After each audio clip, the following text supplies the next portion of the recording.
Bonjour à tous, merci d'être présent pour cette Agora des présidents. Donc, je suis Pierre-Louis Germain, journaliste au Revenu et voilà, spécialisé sur la santé, les biotech, les medtech. À mes côtés, Hervé Brailly.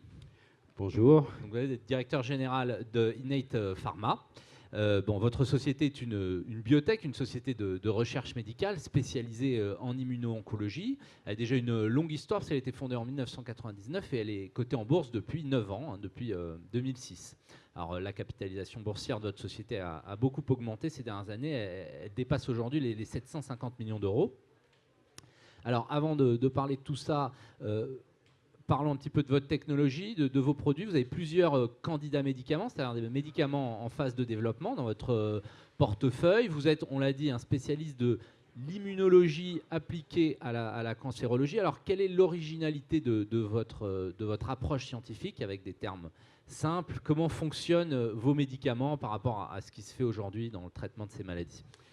Oui, alors d'abord du point de vue du secteur ou du domaine, on s'inscrit donc dans ce champ de l'immuno-oncologie qui est en pleine explosion, comme certainement vous le savez, qui est en pleine explosion. Et ceci consiste à essayer de prendre appui sur le système immunitaire pour contrôler des pathologies tumorales, qu'il s'agisse de tumeurs liquides en hématologie ou de tumeurs solides. Alors ça a été pendant longtemps un espoir, scientifiquement validé, mais sans concrétisation clinique. Et puis depuis 2010, avec le premier produit qui a été développé, présenté, puis commercialisé par BMS, Yervoy, puis surtout, je dirais, depuis les années 2011-2012, on sait que des grandes pathologies peuvent être prises en charge par des approches ciblant le système immunitaire, et notamment le cancer du poumon, mais en vérité, c'est probablement toutes les indications et toutes les lignes de traitement. Alors là-dedans, on s'inscrit avec une approche scientifique qui est un petit peu spécifique, je ne vais pas rentrer dans les détails, mais disons que pour avoir une réponse immunitaire efficace, une réponse du système immunitaire qui prenne en charge la tumeur, il faut agir sur plusieurs compartiments cellulaires. Donc les approches qui sont aujourd'hui commercialisées ou les plus avancées visent un compartiment qu'on appelle l'immunité adaptative. Là encore, je ne vais pas jargonner. Mais à côté de ça, pour que vraiment chez plus de patients et dans plus de situations cliniques ça fonctionne, il faut qu'on prenne aussi appui ou qu'on stimule l'immunité innée. Donc il y a un autre compartiment du système immunitaire. Immunité innée, Innate Pharma, c'est notre ADN scientifique. Donc c'est une ingénierie du système immunitaire. Vous réveillez le système immunitaire pour Oui, on peut dire ça, ou on peut dire, si vous voulez, que normalement, on sait qu'on fait des cellules tumorales tous les jours, mais le système immunitaire les prend en charge. Puis à partir du moment où il ne les prend plus en charge, il y a un développement de tumeurs. Et donc on essaye de comprendre quels sont les mécanismes d'échappement, pourquoi est-ce que le système immunitaire ne fonctionne plus, et de bloquer ces mécanismes d'échappement pour restaurer une réponse efficace qui aura un effet thérapeutique. Et un effet thérapeutique, ça c'est le point important, de longue durée, c'est-à-dire vraiment de contrôle de la maladie sur la longue durée. Alors, votre produit le plus avancé, il s'appelle l'irilumab, il est en phase d'essai clinique chez l'homme. Il vise plusieurs cancérologies, les indications les plus avancées, c'est notamment des leucémies. Quel est le timing? Quelles sont les prochaines échéances pour ce produit? Oui, alors notre premier produit, comme tous les produits d'immuno-oncologie, il est multiples indications et dans des schémas thérapeutiques qui sont soit de monothérapie, soit d'association avec d'autres produits. Alors donc ça, c'est une caractéristique d'Innate. On vise des produits à très large spectre d'indications et avec donc des programmes d'essai qui sont en rapport. Alors pour l'irilumab, on a des indications de tumeurs solides en combinaison avec le nivolumab de BMS. Et je crois qu'il faut dire que ce programme est en partenariat avec BMS, on reviendra là-dessus. Et puis on a des indications de tumeurs liquides, d'hématologie, d'oncohématologie. Donc vous parliez de prochaines étapes. La prochaine étape, ce sont la lecture de phases relativement avancées, et en particulier dans la leucémie aiguë myéloïde. Donc ça, c'est attendu pour le deuxième trimestre 2016 maintenant. Et au total, 2016 devrait être une année extrêmement importante pour l'irilumab. On va avoir une visibilité accrue sur le devenir en développement, l'ouverture possible de phase 3. Donc les résultats de cette phase 2, cette phase intermédiaire, c'est pour Mi-2016. Alors ça, c'est une phase sur 8 essais au total qui sont... Enfin, le programme a beaucoup pris d'ampleur, pris une grosse ampleur avec notre partenaire BMS au cours des dernières années.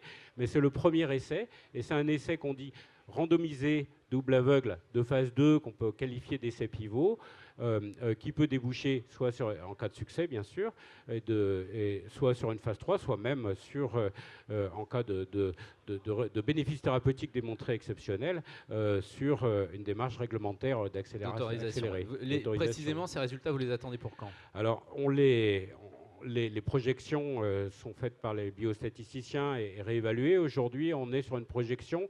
On aura le nombre d'événements permettant de lire l'essai au deuxième trimestre 2016. Évidemment, plus on s'approche et plus la prévision sera précise. Alors, vous l'avez dit, vous avez deux partenariats majeurs. Le premier avec Bristol Myers Squibb, BMS, que vous avez signé en 2011. Le deuxième avec un autre grand groupe industriel de la pharmacie, c'est AstraZeneca. Il a été signé cette année. Alors, comment fonctionnent ces deux accords de licence? Je crois qu'ils sont un petit peu différents. Qu'est-ce qui vous apporte chacun? Ces deux accords qui sont en vérité très différents par leur structure, aussi par leur ampleur financière, et qui correspond, je dirais, à la maturation de la société. Le premier accord avec BMS, c'est un accord de licence, stricto sensu, c'est-à-dire que nous avons cédé tous les droits, tout territoire, toutes indications à BMS, qui prend en charge l'ensemble des coûts de développement. Donc il n'y a pas de risque pour INAT, au sens de risque financier, des développements cliniques. Les développements ne nous coûtent plus, et on voit l'implication du partenaire, et ça représente un effort et un investissement qui est vraiment très, très substantiel. Mais si vous voulez, ça correspond à une étape dans la vie de la société. Alors je peux un tout petit peu pondérer ça, certes, BMS paye tout, mais nous réalisons certains essais, ce qui permet de construire l'organisation, et en particulier l'essai multicentrique leucémie qui est fait en France. Le deuxième partenariat avec AstraZeneca, là on a vraiment franchi une étape pour INAT, parce que c'est un accord de co-développement, co-promotion. Ça veut dire que là, nous ne recevons pas en cas de succès seulement des royalties, mais nous recevons une partie des profits sur un territoire géographique. En l'occurrence, nous avons un droit de copromotion, co-commercialisation sur l'Europe, qui nous rend éligibles à 50% des profits sur l'Union européenne. Et vous allez participer financièrement. Et la possibilité de participer au développement et à la commercialisation. On reçoit des royalties sur le reste du monde. Donc certes, en contrepartie, il y a une prise de risque. Cette prise de risque est cadrée, puisque l'accord est structuré de telle manière qu'on puisse mettre au travail que de l'argent qu'on a déjà reçu. Puis financièrement, ce n'est pas la même échelle non plus. C'était 250 millions d'upfront de paiement initial en avril 2015. Est-ce que tous les programmes d'INATE ont vocation à être partenarisés, à être confiés à un partenaire sous des formes variables de licence? Alors, ce que cette évolution entre BMS et AZ illustre, c'est la maturation de la société dont on ambitionne de faire un acteur biopharma. Et on a cette ambition parce qu'on a une stratégie de portefeuille et pas une stratégie sur un produit unique.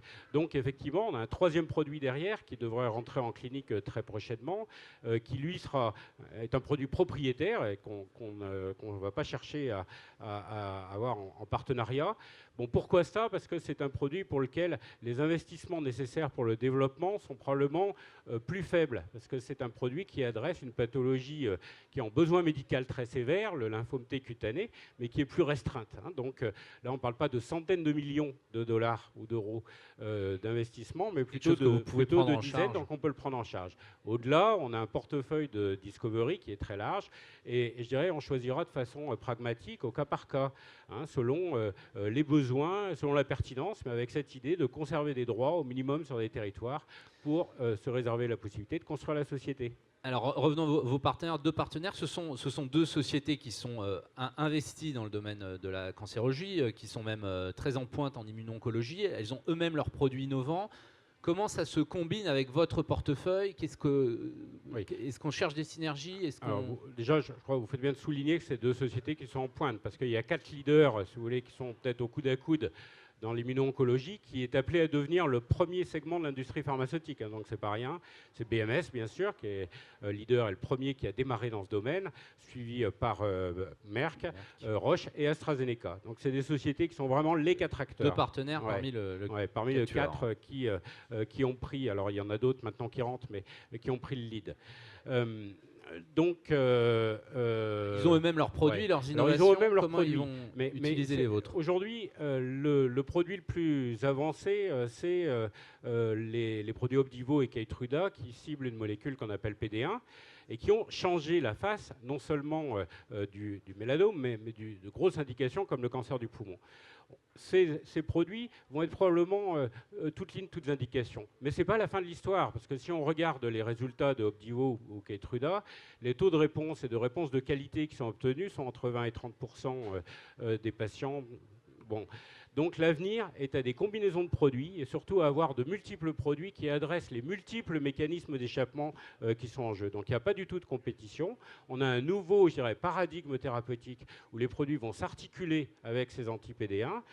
Mais évidemment, il y a une place énorme pour le bénéfice des patients à essayer d'avoir, de passer de 30 à 50, 60 et améliorer le taux de réponse et la durée des réponses. Ça veut dire là que vous allez multiplier, ou en tout cas vos partenaires vont multiplier les essais cliniques en prenant vos produits en combinaison avec les leurs. C'est vers ça qu'on s'achemine. C'est vers là où on est, c'est pas là où on s'achemine. Avec Bristol Myers Squibb, nous avons un essai important de plusieurs centaines de patients aux États-Unis en combinaison avec l'Opdivo, dans des tumeurs solides variées, dans 5 indications, et avec AstraZeneca, un essai similaire entre notre produit PH21 et Darvolumab, leur anti-PD-L1, est prévu. Et on a d'autres combinaisons. Au total, c'est 13 essais sur ces deux produits. Alors, Innate Pharma disposait de 270 millions d'euros de trésorerie nette à fin septembre. C'est en partie le fruit du paiement de l'accord avec AstraZeneca. C'est une somme considérable pour une biotech. Pour rappel, l'an passé, vous aviez dépensé 35 millions d'euros. Comment va évoluer, compte tenu de cette richesse financière, comment va évoluer votre dépense globale, le financement de vos essais cliniques cette année, oui, alors clairement, nous sommes dans un point d'inflexion. Nos ressources financières nous permettent d'investir de façon beaucoup plus massive dans notre R&D, que ce soit de la R&D amont, qu'on a renforcé déjà en 2015, ou des développements cliniques propres avec le lancement d'un 3e programme et ce qui viendra par la suite. Donc on a des capacités maintenant pour pouvoir pousser des programmes propriétaires et bien sûr participer aussi au co-développement du produit qui est en partenariat avec AZ. Donc il ne faut pas s'appuyer sur les résultats historiques pour faire des projections dans le futur. La société est maintenant vraiment rentrée dans une phase de croissance. Et d'investissement intense. Alors, vous travaillez, vous êtes une société qui a près de 10 ans, vous travaillez sur des projets de très long terme. Est-ce qu'il y a des rendez-vous importants que vous pouvez donner à vos actionnaires dans les 12 à 18 mois, que ce soit sur le plan des résultats cliniques, d'échéances financières, peut-être des milestones que vous attendez de vos partenaires? Oui, 2016, 2017, en tout cas les 2 prochaines années vont être des années cruciales pour Innate. Alors, si on dit de façon très simplifiée, pour le premier produit, celui qui fait l'objet de l'alliance avec BMS, plutôt 2016, avec résultat de notre étude randomisée dans la leucémie gumyloïde, mais aussi des résultats attendus de la part des études pour les études conduites par BMS. Et pour AZ, on est plutôt sur 2017. Là aujourd'hui, on est dans le démarrage des études et un programme d'exécution en 2016. Donc les 2 années à venir, oui, plein de nouvelles cliniques qui vont être déterminantes. Alors évidemment, on ne dépend pas de façon binaire d'une étude, puisque, encore une fois, 13 études, plein d'indications, 2 produits, mais les nouvelles cliniques vont succéder à partir du 2e trimestre 2016. Donc 2016 pour les produits issus de l'alliance avec BMS et 2017 pour de nouveaux essais pour être lancés. Ah mais absolument. Nous avons communiqué, en tout cas pour le projet avec AZ, on fait une journée R&D en 2014. On a indiqué quels étaient les premiers objectifs de démarrage de programme. On a aujourd'hui 3 essais sur les 5 annoncés qui ont démarré. Les 2, plus l'essai de combinaison. Donc il y a 3 essais à démarrer très prochainement.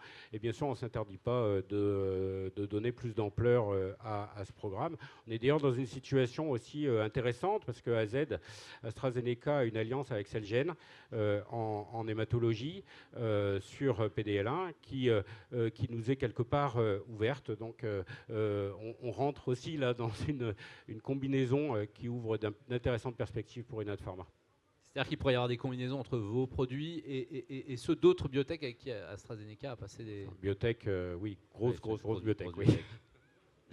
Alors, encore peut-être un dernier point sur les finances. Ces accords de licence prévoient des paiements d'étapes. Vous avez eu des paiements upfront, c'est-à-dire à la signature. Il y en a d'autres. Est-ce que là encore, il y a des échéances voilà, plutôt d'ordre financier sur le paiement de ces milestones Alors la seule qui soit communiquée, c'est à la décision de démarrer la première phase 3 pour AstraZeneca, 100 millions de dollars. C'est la seule qui soit communiquée. Pour le reste, bien sûr, on a des paiements d'étapes qui s'échelonnent tout le long du développement sur des étapes de création de valeur correspondant, enfin, je dirais, à des normes classiques. Sachant que pour BMS, c'est du pré-commercial et pour AZ, le prochain, c'est le démarrage de phase 3. Très bien. Hervé Brailly, merci beaucoup. Merci à tous pour votre présence. Cette agora est terminée. Voilà, merci. Bon. Merci à tous. Merci pour votre intérêt pour INAT.